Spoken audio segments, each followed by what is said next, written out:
रखें, पड़े ना रहें। आखिरी श्वास तक हम बाजी जीतने की कोशिश करेंगे, क्योंकि ये खिलाड़ी किसी और के नहीं, हरि के ही हैं। ये काम क्रोध लोभ मोह मद मत्सर्य किसी और की सामर्थ्य से सामर्थ्यवान नहीं, मेरे स्वामी की ही सामर्थ्य से सामर्थ्यवान है। जिस दिन हमारा अहम धूल धूसरित हो जाएगा तो 1000 के बाद भी हम उन पर विजय प्राप्त कर लेंगे। इसलिए किसी भी स्थिति में कोई भी उपासक निराश तो होवे ना। प्रशंसनीय वो है जो इस समय विकार से लड़ रहा है, हर विकार को रौंद रहा है और अपने हृदय की मलिनता को सामने रख रहा है। कौन है हृदय की मलिनता को रखता है? प्रशंसनीय वो है इस समय जो अपने जीवन को संभाल ले। भगवान की असीम कृपा है उन उपासकों पर जो यौवन अवस्था को पवित्र करके चला रहे हैं। सातरति सातरति सा लोकांतारति। आप प्रभु के लिए इतनी जलन सह रहे ना, वो बहुत कृपाल है, वो देख रहे, एक एक सेकंड का हिसाब होगा। आप लोग ऐसा ना समझे कि आप जो कष्ट सह रहे हैं, आप जो जल रहे हैं, आप जो बेगों को सह रहे हैं, तो इसका कोई परिणाम नहीं। भगवान बिक जाएंगे, ध्यान रखना। वो देख रहे हैं, उनके लिए तुम सह रहे हो, उनके लिए सह। समस्त विषयों का आक्रमण साधकों के हृदय में, तो क्या जाने विषय पुरुष, जो मनाया सो खा लिया, जो मनाया देख लिया, जो मनाया भोग लिया, जो मनाया सूंघ लिया। चलो एक साइड में आके देखो तब तुम्हें पता चलेगा। इसलिए हमारी प्रार्थना मानना, कभी भी किसी भी स्थिति में उदास निराश और कदम पीछे मत हटाना। आखिरी श्वास तक योद्धा दुश्मन को परास्त करके विजय श्री की आशा रखता है, और हमारी आशा इसलिए पूरी होगी कि हमारे साथ प्रियालाल है। नागरी दासी जन्म जितायो, बलिहारी बलिहारी। ये क्या जाने, ये तो जरा सा छींक दोगे तो तैयार हो जाएंगे हो हल्ला मचाने में। ये साधना जानते हैं क्या? ये चढ़ाई चढ़े हैं क्या? कि फिसलने वाला कितना मेहनती होता है, जो चढ़ के जाना चाहता है फिसल रहा है, उसे कौन जानता है। इसलिए बड़े बड़े महापुरुष इस बात को, साधकों को प्रोत्साहन देते रहते। विषयी जी थोड़ी जानते, विषयी जी तो जरा सी बात हुई ना तो तोप बना करके, वो अपना रजिस्टर देखो पूरा काला, कभी नहीं वो देखेंगे लौट के। हाँ, एक बिंदु अगर कहीं चिट्ठी आ गई है ना तो हो हल्ला मचा देंगे। साधक ऐसा, साधक है। 1000 बार परास्त होने पर भी हमारा वो उदासीपन नहीं आना चाहिए, निराश नहीं होना चाहिए। चूक गए, इस बार भी चूक गए, आगे बढ़ेंगे, रौंदेंगे हम हरिनाम के बल से। हरस हरिनाम जपत जय। निराशा नहीं आनी चाहिए अंतिम श्वास तक, क्योंकि युद्ध किसी साधारण से नहीं हो रहा। भगवान की शक्ति से संपन्न ये षड विकार हैं, कोई छोटे मोटे। भगवान के पुत्र बने जाकर कृष्णावतार में प्रद्युम्न कौन है? कामावतार, साक्षात काम प्रद्युम्न के रूप में अवतरित हो, भगवान के पुत्र रूप में। ये भगवत शक्तियों से संपन्न है, तो भक्त के ऊपर क्यों आक्रमण करते हैं? उसके अहंकार का नाश करने के लिए, शरणागति पुष्ट करने के लिए। यह अनुभव की बात कह रहा हूं। शरणागति में जहां कच्चाई होती तो वीर योद्धा घेरते हैं आसपास, तो हमारा मन भागता है प्रभु की शरण। त्राहिमाम, तो कहते आओ, हम ही ने तो लगाया है इनको, नहीं हम ना लगाते तो तुम अहंकार से फैल जाते। आओ, सच्ची कह रहे हैं, ये काम क्रोध लोभ हमारे बड़े सहायक हुए। जब जब ये तीर कमान संधान किए तो भाग पड़े अपने लोग, हरीश शरणम, क्योंकि दूसरा रास्ता ही नहीं है। तो प्रणाम है इनको कि इन्होंने भगवान की शरणागति पुष्ट की, इन्होंने भगवान का आश्रय दिलाया। अगर ये जलाते नहीं तो इधर आना ही नहीं होता।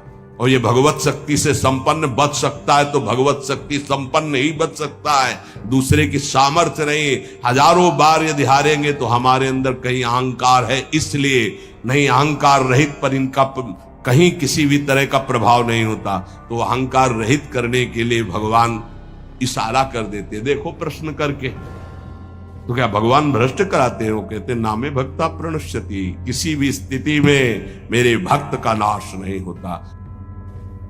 उपासक कामना के वशीभूत होने के कारण इस प्रेम का परिचय नहीं प्राप्त कर पाता। ना चाहते हुए भी ये काम पापाचरण करा ही देता है। अर्जुन ने प्रश्न किया था, ये कौन है जो ना चाहने पर भी बलात् जबरदस्ती पाप करा देता है?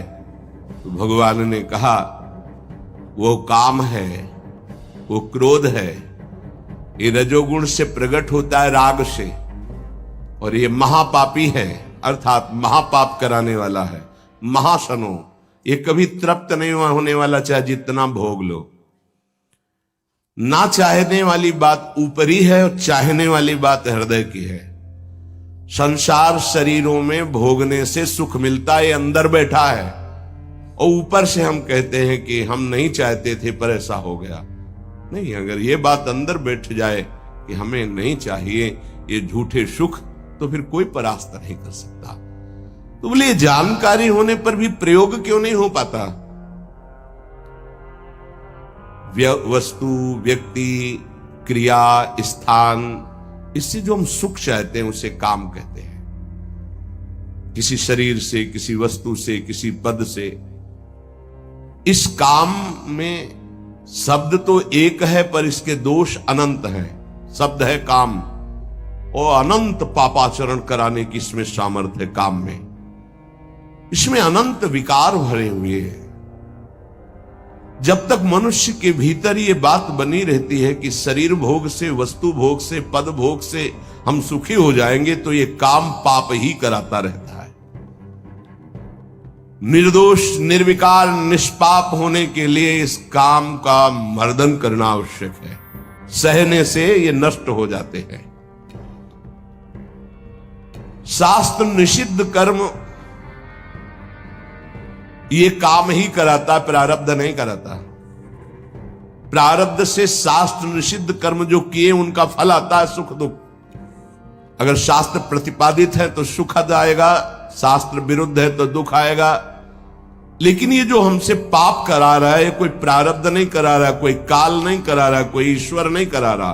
काले कर्म ईश्वरे मिथ्या दोष लगाए, ये हमारी चाहत करा रही, अंदर बैठी है। शरीर के भोगों से सुख मिलता है, ये अंदर घुस के बैठ गया है, और यही हमसे पाप करा रहा है। तो जब जानकारी हो गई तो फिर पाप क्यों हो रहे हैं? जब जानकारी हो गई कि काम पाप करा रहा है, तो हम इस जानकारी का प्रयोग क्यों नहीं कर पा रहे हैं?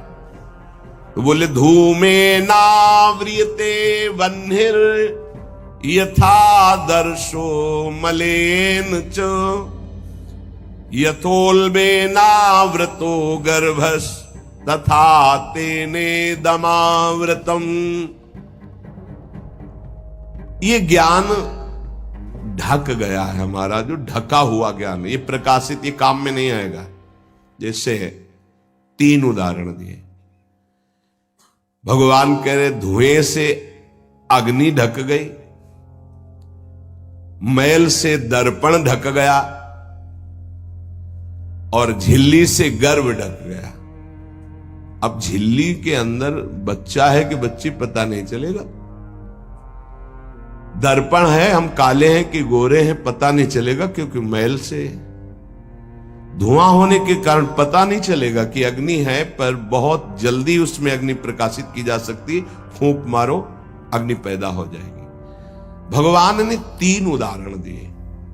उपासक में ये 3 तरह से ज्ञान ढक जाता है, तब काम अपना प्रभाव दिखाता है। 3 इसकी स्थितियां हैं। जैसे धुएं से अग्नि ढकी रहती है, ऐसे ही काम विवेक को, ज्ञान को ढक देता है। बुद्धि में निर्णय निकल रहा है, ये तो गलत है, नहीं करना चाहिए।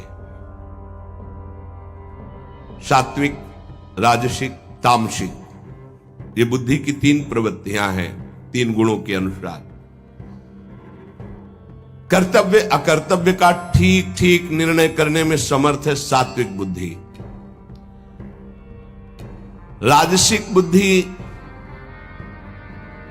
ठीक निर्णय नहीं कर पाती, असमर्थ होती है कर्तव्य का। और तामसिक उल्टा ही निर्णय करती है। ठीक निर्णय करने की सामर्थ्य सात्विक बुद्धि में है। अब जीव ही भोग इच्छा प्रकट हुई, धुआं पैदा हो गया, भोगूं कि ना भोगूं? पाप तो नहीं बन जाएगा? धुआं है, इसका मतलब अग्नि है, ज्ञान है उसके अंदर। अब अगर उस समय उसको सत्संग मिल जाए, कोई संत की बात चलने लगे, उसका चिंतन वो रोक पावे, तो मानो फूंक मारना है। जैसे धुआं उठ रहा है, 1 2 3 फूंक मारो, आग लग गई, प्रज्वलित हो गया, बच गया। ये पहला बहुत सरल है, बच जाना काम से। धुआं हो जाने पर दिखाई नहीं देता क्या है, क्या ठीक है क्या नहीं ठीक है, पर फूंक मारो तो आग उठी, धुआं खत्म हुआ। ये ज्ञान हो रहा है, बीच बीच में जलन हो रही कि भोगूं कि ना भोगूं, अच्छा है कि नहीं अच्छा है, कहीं पाप तो नहीं हो जाएगा, कहीं गलती तो नहीं हो जाएगी, पर वो धुआं है, नहीं भोग लेते हैं, अवसर मिला है, समय मिला है, भोग ले। ये उस समय उसको चाहिए, तत्काल कोई सहयोगी चाहिए विवेक का। परमार्थिक मार्ग में धुआं पैदा कर देगी। साधक अगर सावधान हुआ तो तत्काल प्रयासरत हो जाता है इस धुएं को हटाने के लिए। फूंक मारने का मतलब कीर्तन शुरू हो गया, वो सत्संग शुरू हो गया, किसी संत के पास तत्काल बैठ गया, उसकी वाणी सुनने लगा, वो धुआं खत्म हुआ। फूंक लगी, आग वो जली, धुआं खत्म, ठीक निर्णय होगा। नहीं नहीं, ऐसा नहीं करना। उत्पत्ति विनाशशील जड़ वस्तुओं में प्रियता, महत्ता, सुंदरता, सुखद रूपता, ये काम पहले पैदा करता है। ये सत्य है, इसमें सुख मिलेगा, इसमें बहुत सुख मिलेगा। अब ये धुआं बढ़ता चला जा रहा है, कैसे सुख मिलेगा? लाखों लोग भोग रहे हैं, कैसे सुख? कैसे तुम मुझे बावरा बना सकते हो? नहीं नहीं, गलत है। ये है धुआं को हटाना, फूंकना।